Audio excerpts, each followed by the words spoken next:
स्थिति आत्मा में टिक कर बाबा की याद में सुनते हैं। दिनांक 30/5/21 की अव्यक्त मुरली में 4 सब्जेक्ट रूपी मक्खन।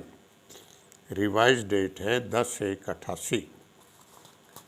अव्यक्त मुरली है। टाइटल है मनन करने की विधि तथा मनन शक्ति को बढ़ाने की युक्तियाँ। इसका मतलब मनन करना, ज्ञान को मनन करना बहुत महत्वपूर्ण है। तो उसका राज बाबा आज खोल रहे हैं। ज्ञान के सब्जेक्ट पर आज रत्नाकर बाप अपने अमूल्य रत्नों से मिलने आए हैं। सोचो आदि से अब तक कितने ज्ञान रत्न मिले हैं। बाबा कह रहे ध्यान करो कितने ज्ञान रत्न मिले हैं।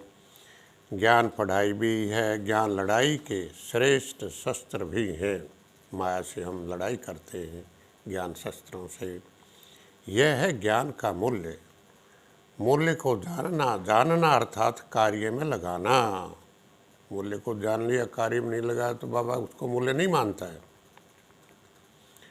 जितना जितना कार्य में लगाते हैं उतना शक्ति का अनुभव करते जाते हैं।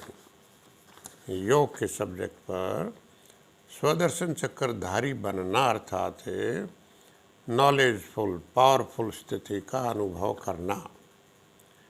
पॉइंट के नशे में स्थित रहना। बाबा बिंदी है, पॉइंट है। राज से राजयुक्त रहना। हर मूल्य का राज है उसमें, उसको समझे हम, उस राज में राजयुक्त रहना। ऐसा अभ्यास हर पॉइंट में करो। मनन शक्ति से बुद्धि बीजी रहेगी तो स्वतः ही सहज मायाधीत बन जाएंगे। इसी मनन शक्ति से याद की शक्ति से मगन रहना, यह अनुभव सहज हो जाएगा। अगर बीजरूप स्थिति या शक्तिशाली याद की स्थिति कम रहती है या बहुत अटेंशन देने के बाद अनुभव होता है तो इसका कारण है लीकेज है। लीकेज क्या होता है समझो। बुद्धि की शक्ति व्यर्थ की तरफ बट जाती है या साधारण संकल्प चलते रहे। साधारण संकल्प यानी कर्म के साथ साथ योग नहीं रहा।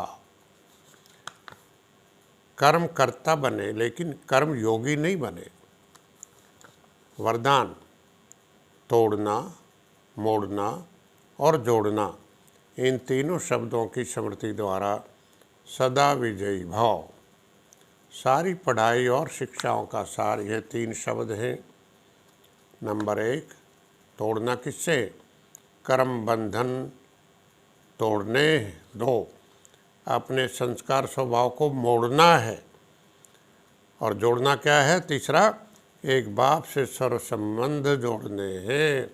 यही तीनों शब्द संपूर्ण विजयी बना देंगे। अभी धारणा के सब्जेक्ट पर बाप ने सभी बच्चों को एक साथ एक जितने ही रत्न दिए हैं। जितना मिला है वह बुद्धि में धारण तो किया, लेकिन कार्य में लाने से जो सुख शांति शक्ति खुशी और निर्विघ्न स्थिति की प्राप्ति की अनुभूति होनी चाहिए वह नहीं कर पाते। इसका कारण है मनन शक्ति की कमी। क्योंकि मनन करना अर्थात जीवन में समाना, धारण करना। मनन किए बगैर ये नहीं हो सकता। जैसे स्थूल भोजन हजम होने से खून बन जाता है, ऐसे मनन शक्ति से बाप का खजाना सो मेरा खजाना अधिकार अनुभव होता है।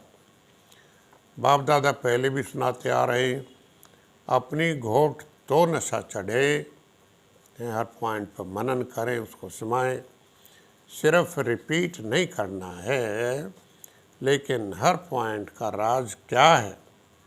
दूसरी बात, हर पॉइंट को किस समय। तीसरी बात, किस विधि से कार्य में लाना है। और चौथी बात, हर पॉइंट को सेवा में कैसे यूज़ करना है। ये चारों बातें एक ही पॉइंट को सुनाकर मनन करो। माया के भिन्न भिन्न विघ्नों के समय या प्रकृति के भिन्न भिन्न परिस्थितियों के समय यह ज्ञान मायाजीत बनाता है। मेहनत करनी पड़ी, वह समय व्यर्थ गया। मेहनत करनी पड़ी, वह समय व्यर्थ गया। प्रश्न है बाबा का, ये अपने से प्रश्न करना है कि बाबा को याद करते समय मेहनत करनी पड़ी है और समय ज़्यादा लग गया है क्या? इससे सिद्ध होता है कि विधि यथार्थ नहीं थी, तब सिद्धि नहीं मिली। यूज करने का तरीका भी चाहिए, अभ्यास भी चाहिए। जो अभ्यास न करके सोचते हैं कि ज्ञान तो बुद्धि में है ही, समय पर काम में लगा लेंगे, उस समय सोचने वाले को क्या क्या टाइटल देंगे? क्या दिया बाबा ने देखो, कुंभकर्ण। सेवा के सब्जेक्ट पर ज्ञान के पॉइंट्स को सेवा में कैसे लगाना है, इससे उन ज्ञान रत्नों का मनन भी कर सकेंगे और ज्ञान को कैसे यूज करना है यह अभ्यास भी हो जाएगा। हैं, ज्ञान के पॉइंट्सों ने मनन किया, समाया, सेवा में यूज किया। सॉरी, तो उससे कैसे यूज करना सेवा में, ये भी हमें अभ्यास हो जाएगा। ज्ञान रत्न वो रत्न हैं जो बांटने से बढ़ते हैं। कमाल है बाबा की। अच्छा, हम सबकी तरफ से बाप दादा को बहुत बहुत धन्यवाद। Thank you. ओम शांति।